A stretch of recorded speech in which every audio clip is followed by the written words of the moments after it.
Terima kasih Anda masih bersama kami. Bagi Anda yang baru saja bergabung, kami hadirkan kembali 3 berita utama hari ini. Prediksi gempa besar di Selat Sunda, Badan Geologi meminta masyarakat tidak panik dan pemerintah siapkan mitigasi bencana. Kemarau mengakibatkan kesulitan air, ratusan hektar sawah di Pangandaran rawan gagal panen.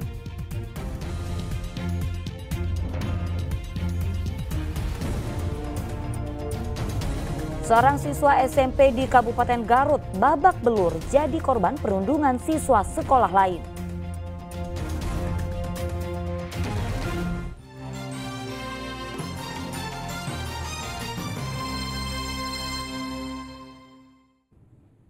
Ya, Pusat Vulkanologi dan Mitigasi Bencana Geologi merespon pernyataan BMKG terkait megatrust di Laut Selat Sunda. Yang terpenting, pemerintah dan masyarakat harus memiliki rencana penyelamatan diri jika terjadi gempa.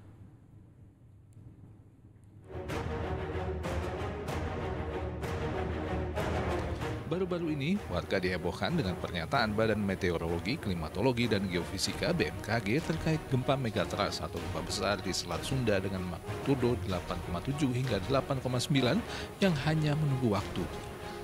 Gempa ini diperkirakan bakal menimbulkan kerusakan parah di sebagian wilayah Pulau Jawa dan Sumatera.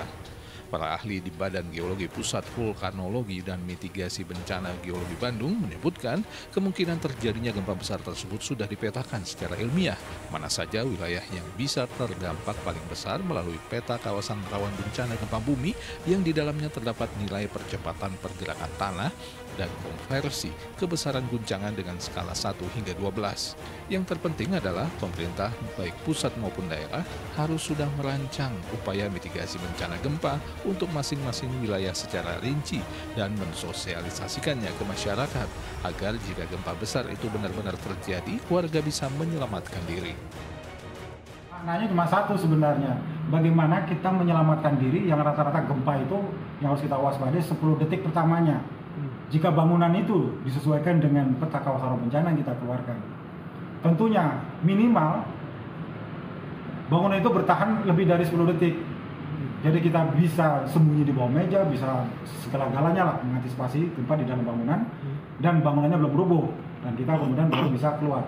Sebenarnya antisipasinya seperti itu. Jadi mau nanti 8,5 pun 8,9 pun terjadi atau 8 terjadi atau 10 pun terjadi atau 9 terjadi, persoalannya adalah bagaimana kita bersikap. Para ahli meminta masyarakat tidak resah tapi juga tidak lengah. Sebab semuanya meski telah diteliti secara ilmiah adalah sebuah prediksi. Yang terpenting adalah warga mempersiapkan diri dan lingkungan agar bisa melakukan penyelamatan jika terjadi gempa. Nah, sebenarnya angka-angka yang ada di peta sumber gempa nasional tadi itu kan merupakan semacam perkiraan maksimal ya. Apabila dia melepas misalnya megatrust Selat Sunda itu 8,6, megatrust Jawa Tengah itu 8,6 dan lain sebagainya. Itu perkiraan untuk skenario sebenarnya, untuk upaya mitigasi. Kenyataannya yang ada di selatan Jawa selama ini ya, mungkin 100 tahun ini gempa-gempa yang dari megatrust yang mengakibatkan tsunami itu kekuatannya alhamdulillah belum ada yang mencapai 8. Badan Geologi mengimbau agar masyarakat tidak panik dengan isu gempa megatrust di Laut Jawa Selatan dan Laut Barat Sumatera.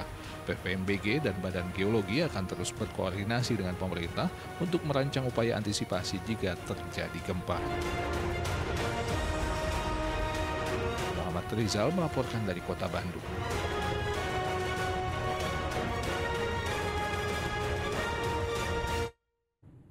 Dampak musim kemarau, ratusan hektar sawah di Padaherang, Pangandaran terancam gagal panen. Sedang di Kabupaten Bogor, warga terpaksa mengambil air dari saluran irigasi karena kesulitan air bersih.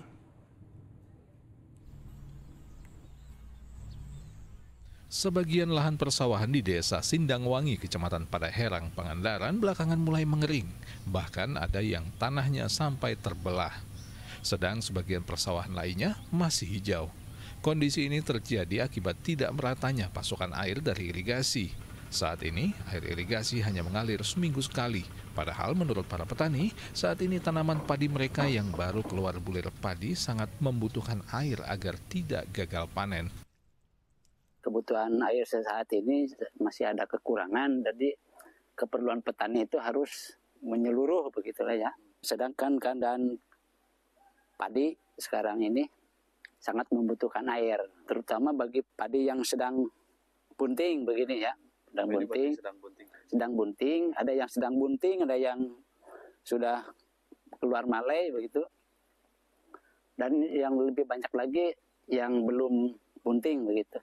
Padi ini kira-kira panennya itu kapan Pak? Panennya kira-kira ya kalau padi ya begini mungkin ke 2 bulan lagi lah. 2 bulan lagi bisa kalau airnya dari kali terus gitu dari pemerintah. Untuk bisa memenuhi kebutuhan air bagi tanaman padi, para petani bekerja sama dengan pemerintah desa menyedot air dari sungai ke saluran irigasi menggunakan pompa. Itu pun belum mampu memenuhi seluruh kebutuhan air para petani.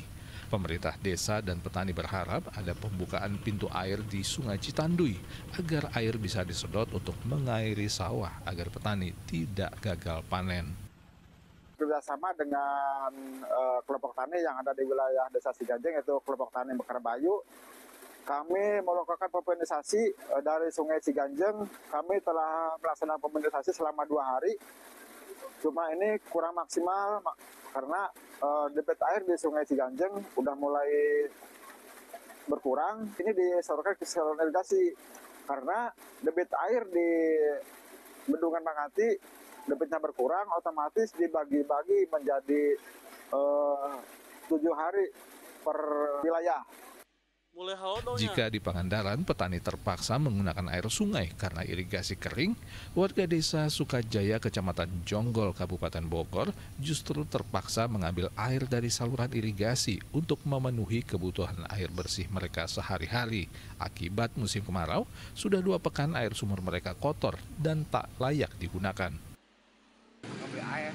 Emang ini lagi kekeringan? Ya, lagi ada musimnya lah. Udah musim kekeringan? Iya. Ini berarti ngambil dari mana? Irigasi. Emang setiap kekeringan ngambil dari sini? Iya. Oh, emang kondisi airnya nggak ada sama sekali atau gimana, Pak? Kondisi airnya memang ada, cuman kurang bagus. Oh, karena musim kemarau? Iya. Oh, ini sejak kapan sih Pak musim kemarau, Pak? Ya, udah berapa... Ya, ada kali sekitar 2 mingguan lebih lah. Bantuan air kecil udah ada, cuman sisanya belum. Ya, ini mesti kadang-kadang tergantung itunya juga, itu nggak ngalir. Oh, padahal ada penampungannya? Ada sih penampungannya. Memang warga hanya mengandalkan dari irigasi kalau musim kemarau? Iya, ngandalkan irigasi aja. Buat mandi, cuci. Meski air dari irigasi juga belum tentu bersih, warga terpaksa menggunakannya untuk kebutuhan mandi dan mencuci. Sedang untuk minum, warga terpaksa harus membeli air isi ulang dengan harga Rp5.000 per galon.